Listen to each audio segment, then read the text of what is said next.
Totofe! Wow, you have a lot of energy and we can really feel that you can't wait to roam around the destination, right? Yeah, almost perfect. Well, that's good to hear, but before anything else, let us introduce ourselves. I am Mary Faith Lumanglas, but you can call me Faith. And I am Kyra Magsisi or just Kyra. And we are your tour guides for the day. By the way, I'd like you to meet our friendly driver, Her Kyle, and he will be with us throughout this trip. So if you have any questions or you need some help, don't hesitate to approach us, okay? Okay. On behalf of Swiss Travel and Tours, we'd like to welcome you all to the scenic wonderland in Europe and a fairyland that resides in the memory of every artist, Switzerland!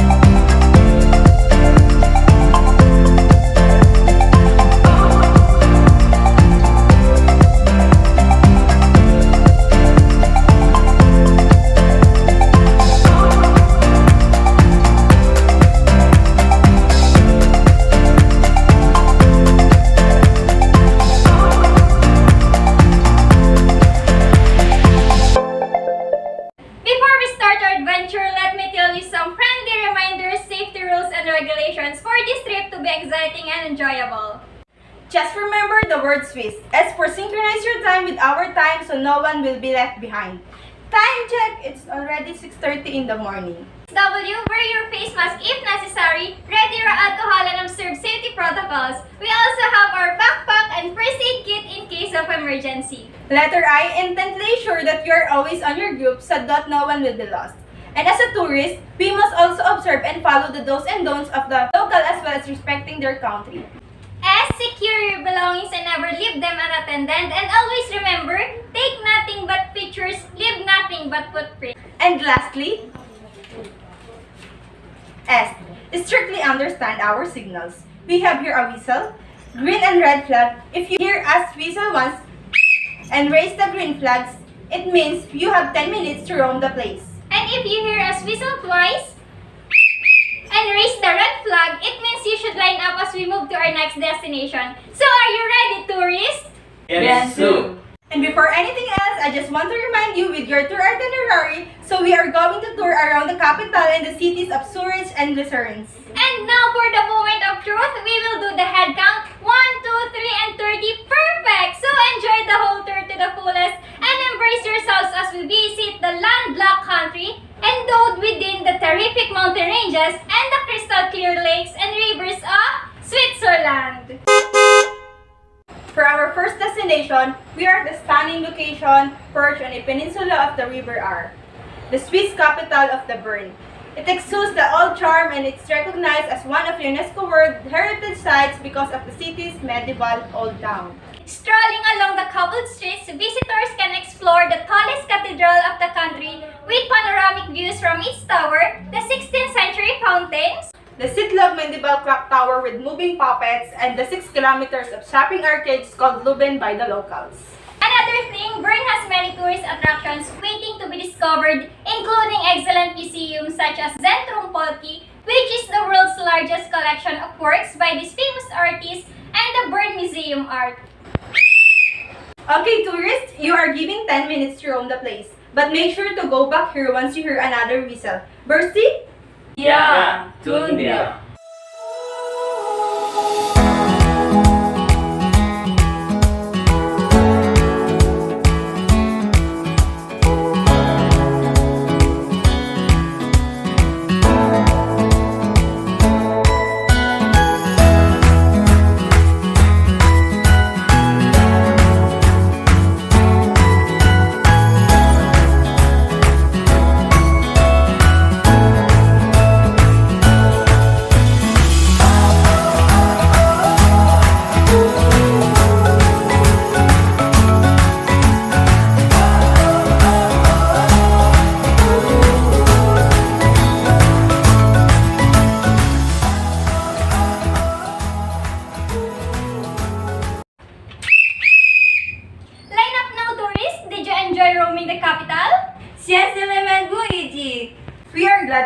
fun. But for now, it's time to go to our next destination. Just 34-minute drive away from the capital, we are now at one of the most breathtaking places in Switzerland, right on the shore of Lake Thun and surrounded by a 2.5-hectare park. As a person who really admires this kind of places, I can say that this castle has many styles. The structure of the place from interior to exterior is truly breathtaking. Exactly, because Oberhofen Castle changed hands many times through the centuries, and the new owners kept adding room to it. The result is a magical mix of many styles such as Barnese, Baroque style buildings, Romantic style passages, and Parisian-inspired exotic new areas. And just a few trivia, it also houses a living museum showcasing the times and lives of feudal societies that called the castle home from the 16th to the 19th century.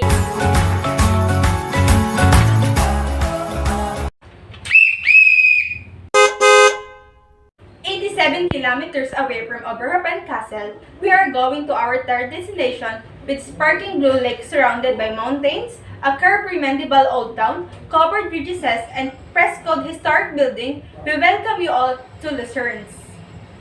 Famed for its music concerts, the quintessential Swiss town lures renowned soloists, conductors, and orchestras to its annual International Music Festival. And their Culture and Convention Center is home to one of the world's leading concert halls.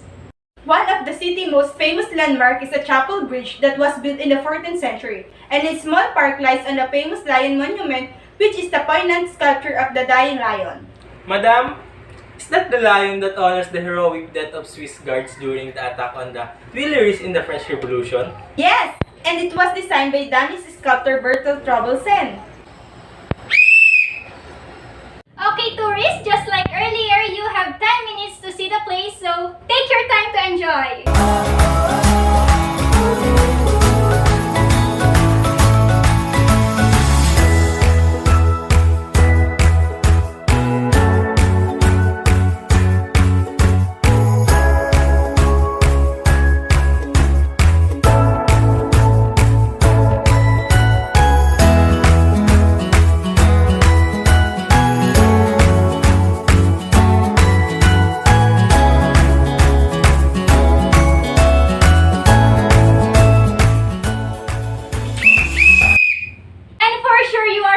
Because of our non-stop adventure, right? So before we move to our next destination, we will go first to one of the best and famous restaurant here in Lucerne, which is the La Cucina. The restaurant is part of the Hotel Astoria that combines authentic Italian fare with one elegant setting and has earned an impressive 12 gold Michelin points. Contrary to its elegant place, it offers a foldable lunch sets menu that changes every week. And if you don't want to break the bank, you can still enjoy La Cucina during weekday lunches. When the daily sets menu includes options like ricotta gnocchi with chichori and buffalo mozzarella, octopus carpaccio, and pizza prosciutto. So tourists, you can now fill your hungry stomach with their delightful cuisines. Enjoy your lunch!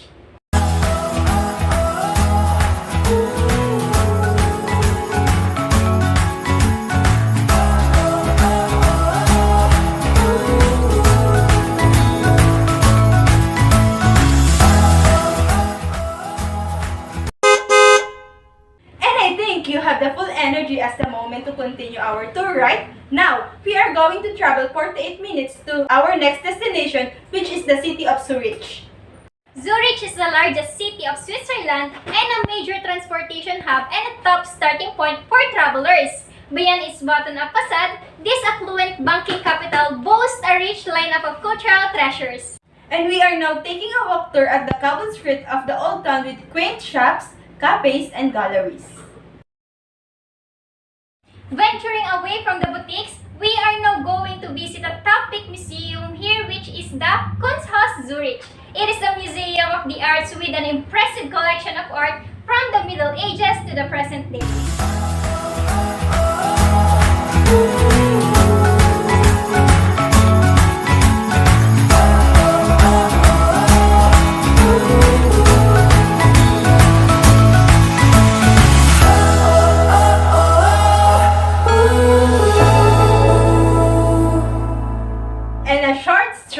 From Zurich main station, we can see the Swiss National Museum that spotlights its cultural history.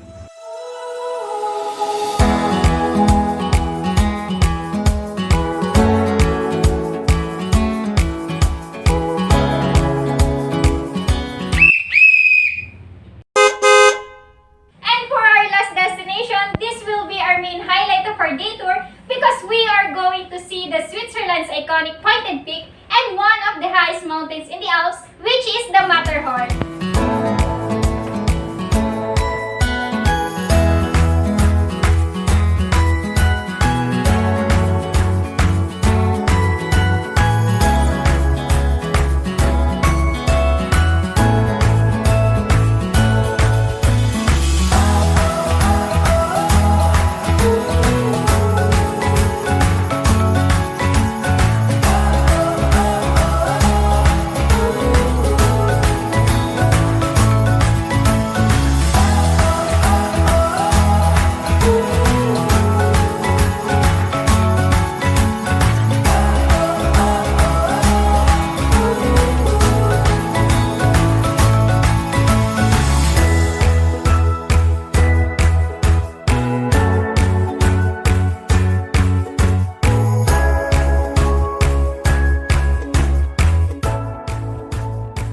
On the border with Italy, the legendary peak rises to 4,478 meters and its first steep face lies on the direction of the compass point.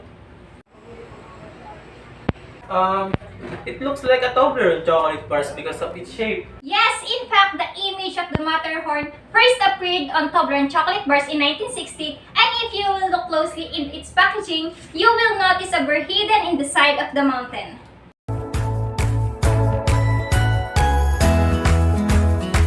Why is that? Because it serves as a tribute to the Dr. Tobler who first invented the chocolate bar in the Bern. I just want to ask if how many days did the climbers reach its peak? Back in the day, it used to take 2 days to climb the 1,100 meters of the Matterhorn's north face, nowadays 8 to 10 hours. Just a short trivia, the first summiting in 1865 ended tragically when 4 out of 7 climbers fell into their death during this descent. But today, thousands of experienced climbers come here each summer. And for the last opportunity, maximize your allotted time to take pictures of the destination, and after that, we will go back to our service.